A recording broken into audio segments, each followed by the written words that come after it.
กองประชุมสมัยสามัญเทื่อที่ 16 ของคณะกรรมการอัยการประชาชนสูงสุดสุดที่ 2 ได้เปิดขึ้นอย่างเป็นทางการกองประชุมได้ไขขึ้นในวันที่ 6 พฤศจิกายน 2025 อยู่องค์การอัยการประชาชนสูงสุด โดยภายใต้การเป็นประธานของท่านไสสนะโคตรภูธรหัวหน้าองค์การอัยการประชาชนสูงสุด ประธานคณะกรรมการอัยการประชาชนสูงสุด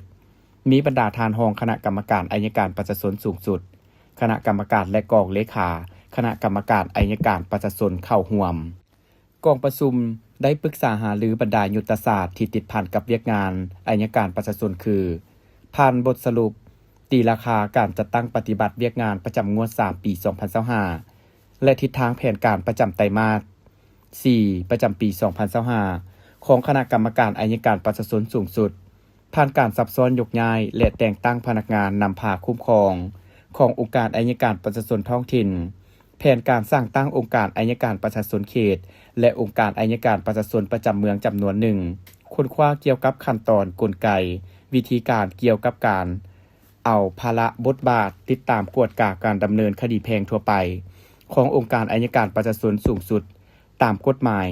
รายงานความคืบหน้าเกี่ยวกับการปรับปรุงและสร้างกฎหมายที่อยู่ในความรับผิดชอบขององค์การอัยการประชาชน